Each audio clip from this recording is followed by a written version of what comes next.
सृष्टि बचपन से ही दिखने में सुंदर नहीं थी, लेकिन अमीर बाप की बेटी सृष्टि पर उसकी मां जान छिड़कती।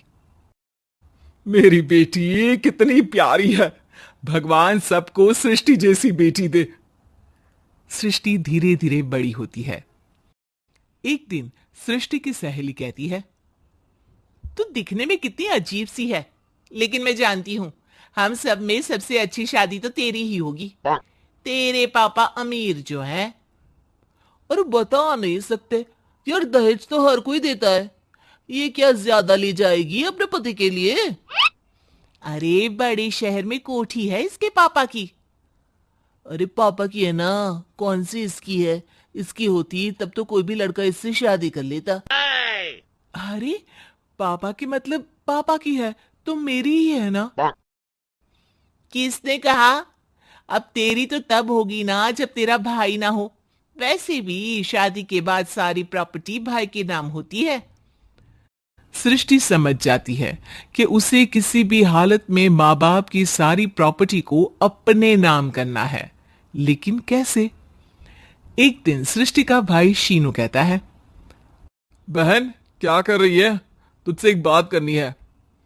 अरे हाँ हाँ करना, मैं तो तेरी बहन हूं। बहन मेरी लाइफ में ना एक लड़की है, बहुत अच्छी है। मैं सोच रहा हूं माँ और पापा से बात करूं शादी के लिए।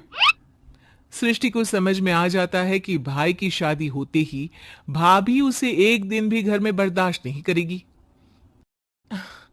क्या बात है भाई, बताना कौन है वो?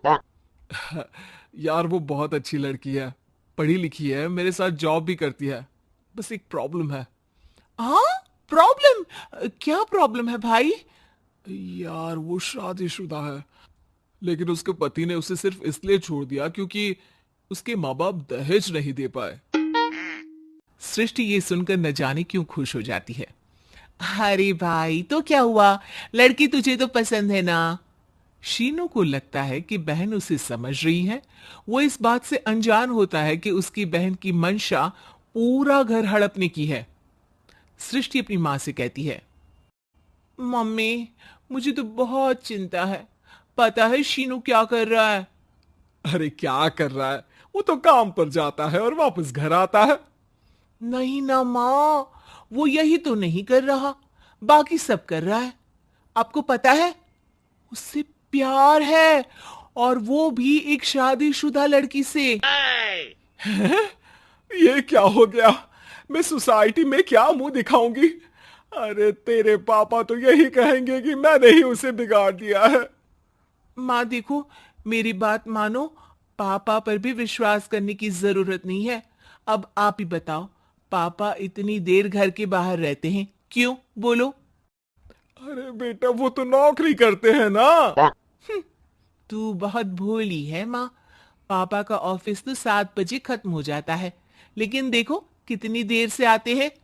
अरे नहीं नहीं बेटा, ऐसी कोई बात नहीं है।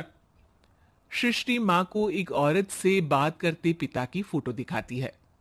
देखो माँ कैसे हैं पापा, मैं ना कहती थी कि पापा सही नहीं है। मैं तेरे पापा से बात करूंगी, दे फोटो मुझे। ओ माँ वो तो डिलीट हो गई। लेकिन चल, तूने तो देख लिया ना, पापा से बाद में बात कर लेना, और हाँ मेरा नाम बिल्कुल मत लेना। हाँ माँ। अब क्या था, सृष्टि के माँ और पिता के बीच झगड़ा होना शुरू हो जाता है। सृष्टि के मन में क्या चल रहा था कोई नहीं जानता था। एक दिन, माँ सृष्टि के लिए एक लड़का देखा है, वो लोग शाम को उसे देखने आने वाले हैं। और हाँ माँ, एक खुशखबरी, मैं और पापा मिलकर एक नया बिजनेस ट्राई कर रहे हैं। शाम को लड़का आता है, सांवले रंग का। सृष्टि को तो बिल्कुल भी पसंद नहीं आता।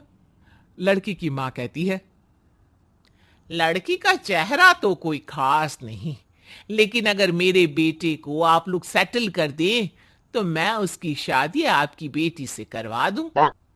सृष्टि को लड़का बिल्कुल पसंद नहीं था। उसे भाई पर गुस्सा आ जाता है। लड़के वालों के जाने की बात कहती है, माँ देखा शीनू मेरे लिए कैसा लड़का लेकर आया, न दिखाने लायक न सुनने लायक, सेटल भी नहीं, वो भी हम करे। अरे माँ, मैं जानती हूँ ये मेरी शादी किसी भी घर में क्यों करवाना चाहता है। अरे कैसी बात कर रही है बहन, तूने तो देखा ना, लड़के को मैंने ही मना कर दिया तुझसे शादी के लिए। जिसने लड़का बताया था उसने उसकी बहुत तारीफ की थी। बात आई गई हो जाती है, लेकिन सृष्टि का मन शांत नहीं होता। क्या करूं, कुछ समझ में नहीं आ रहा। मेरी शादी हो गई तो ये लोग पूरी प्रॉपर्टी शीनों के नाम कर देंगे, मेरे हाथ तो कुछ लगेगा ही नहीं। तभी सृष्टि को आइडिया आता है। वो किसी वकील को फोन करती है। जी देखिए, अगर आपके मम्मी पापा का तलाक हो जाता है तो आपके पिता की आधी प्रॉपर्टी आपकी माँ के नाम हो जाएगी, फिर उसे वो किसी को भी दे सकती है। सृष्टि अब माँ को बेटे के खिलाफ भरती है। माँ, शीनू पर नजर रखा करो, वो जिस लड़की के प्यार में है ना वो शादीशुदा है।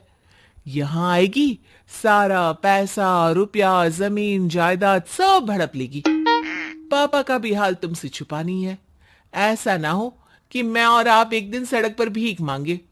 हे भगवान, मैं तो जीते जी मर जाऊंगी अगर ऐसा हो गया तो। ऐसा हो गया नहीं माँ, ऐसा ही होगा। अभी समय है, आगे का सोच लो। मैं तो कहती हूँ पापा से आधी प्रॉपर्टी लेकर अलग हो जाओ। पापा की आधी प्रॉपर्टी भी हम लोगों को अगर मिल जाती है ना, तो अगले 7 जन्म सफल समझो। बेचारी माँ बेटी के कहने पर पति से तलाक लेकर अलग हो जाती है। सृष्टि अब पैसों से गाड़ी और अपने दूसरे महंगे शौक पूरे करने लगी। उसके दोस्त भी उसके पैसे इस्तेमाल करते। सृष्टि, कल तुम कहां थी? मैं सारा दिन घर पर अकेली थी। तो मैं क्या करूं? मैंने ठेका तो नहीं लिया है ना तुम्हें संभालने का। मां को सृष्टि से ये उम्मीद नहीं थी। वो बैठकर रोने लगती है। वहीं उसका पति यानी कि सृष्टि के पिता आ जाते हैं। मैं जानता था कि तुम्हारा यही हाल होगा, तो आपने मुझे रोका क्यों नहीं? मैं रोकता तो तुम रुकती क्या? सृष्टि के कहने पर तुमने मुझ पर अपने बेटे पर शक किया, लेकिन तुम ये भूल गई कि कैसे हम दोनों ने मिलकर जीवन में इतना सब खड़ा किया। माँ पति के गले लग जाती है। मुझे माफ कर दीजिए, मैंने आपकी कमाई का एक बड़ा हिस्सा गवा दिया। कोई बात नहीं, तुम साथ हो तो मैं ऐसी 7 प्रॉपर्टी खड़ी कर दूंगा। तभी वहां सृष्टि आ जाती है रोते हुए। माँ, मयंक ने मुझे छोड़ दिया। वो बोल रहा था जब तक मेरे पास पैसे थे तब तक ही वो मेरे साथ था। पापा, माँ, मुझे माफ कर दीजिए।